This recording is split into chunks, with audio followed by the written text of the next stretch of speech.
He's with us from Los Angeles with his take on the big events of the week. Mr. Maher, sir, here we are, almost at the end of the cycle of picking a president. The Republicans have picked John McCain. The Democrats, what are they up to?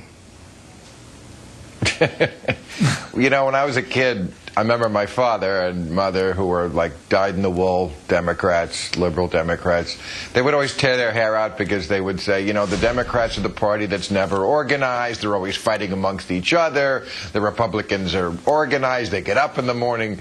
They have their candidate by February. And obviously nothing has changed. I know. You know, I sometimes think if you go to a movie theater, Bill, and you go to everybody that comes 10 minutes early, you know those people that come 10 minutes early to the movies, and they sit there all organized, right. And then the people that come in the dark with the big boxes of popcorn and gallons of Coke, and the movie started earlier. What happened here? They're the Democrats. Let me ask you about a more serious question. Bill Maher, Barack Obama, did you think his speech yesterday had the emotional and historic impact that some of us did? Yeah, I thought it was a great speech, but I'm supposed to. You know, I'm that affluent white progressive who loves what he does. But he never fails to rise to the occasion. I think history will look back and see him as, I keep using the analogy of Jackie Robinson, the Jackie Robinson of politics. And I say that because Jackie Robinson, of course, had to be absolutely perfect.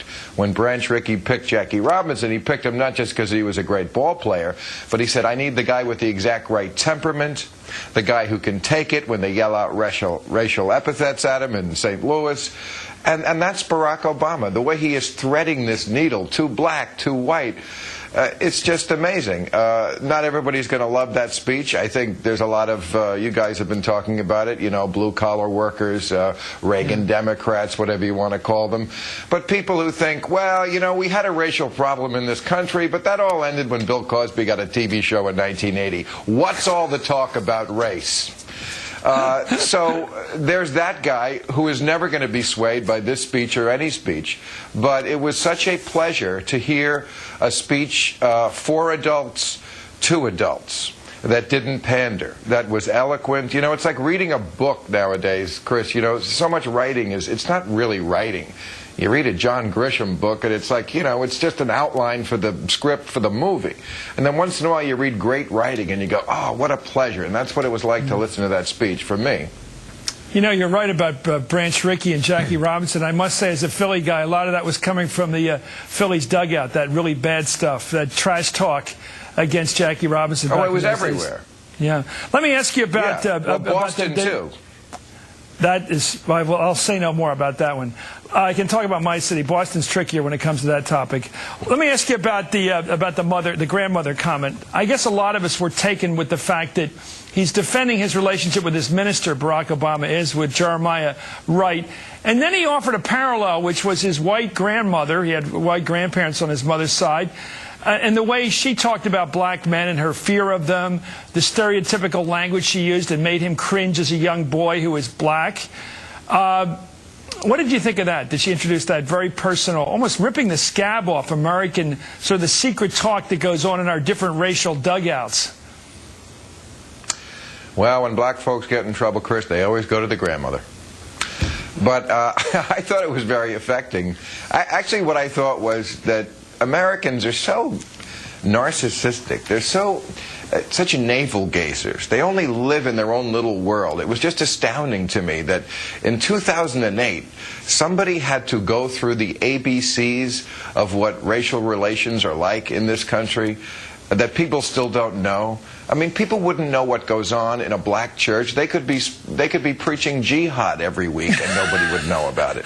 I mean, we learn this every time there's a racial episode in this country, be it OJ or the Gina situation. Every time people are absolutely shocked at what's going on because obviously there really isn't a lot of dialogue between the two races. Yes, they work together now.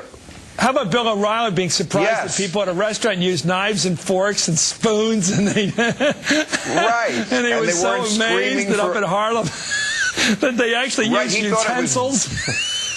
I'm sorry, some things are beyond imagination for some people that things they say. He thought it was going to be dinner time at the... Chris, would you let me get my joke out? You asked me a question. He thought it was going to be dinner time at the Apollo. He was just going to have dinner, stay for a little of the dog fighting, and then leave. Well, let me ask you this. Do you think there's a... Let me get the tough political question. What is the disconnect between Barack Obama and working-class regular guys, the guy you call... I don't even like phrases like that. Joe Sixpack, Joe Bag of Donuts. The regular guy out there makes a little less than maybe the national average, who's working every day 40, 50 hours a week, hard work, tired, comes home at night, doesn't want to hear about affirmative action, doesn't want to hear about racial change or developments on that front. How's it... He's not connecting with that guy, apparently. Well, you know, I can sort of understand why that is, and I think we all have sympathy for people who are struggling basically economically. I thought it was great that Barack Obama in the speech made the point that you're not being kept down by the immigrant or the black guy. That's not who is your problem. Your problem is the corporation, the greedy corporation, and those people who put politicians in office who do the bidding of those corporations, who rapaciously plunder the workers' pensions, who take their jobs overseas and so forth. That's the real problem. I mean, that's that book, What's the Matter with Kansas? That the lower middle class people keep voting against their economic interest. They keep voting for people who want to repeal the estate tax and want to just shovel more money into the richest pockets of the richest 1% in America.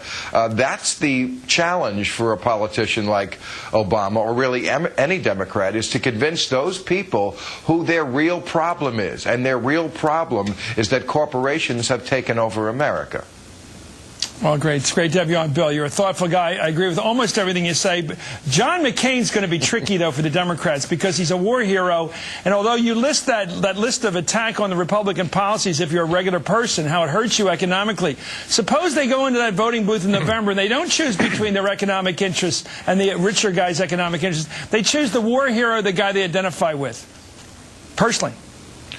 Well, that's very possible. You know, we're one terrorist attack away from John McCain, I'm sure, rising in the polls by 10 points because people think, oh, yeah, he's tougher. Of course, he's not tougher about the war. He's dumber about the war. He's dumb about the war because he thinks that by keeping troops in the heart of the Muslim world, that's going to help the war on terror.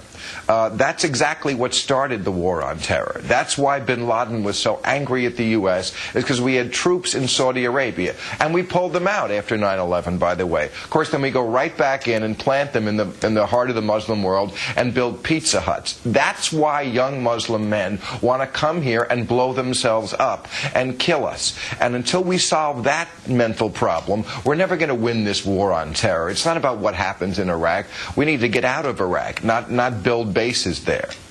You're a gutsy man, Bill Maher, and a funny guy. I'm glad we had a serious conversation at a serious time. Good luck with your funny show. Friday nights at 11 on HBO. Everybody ought to watch it. Come join us soon, Chris. Just get HBO just to do it. I'd love to come back. Last time we were on that show was wild. Anyway, Friday nights at 11, Bill Maher, real time.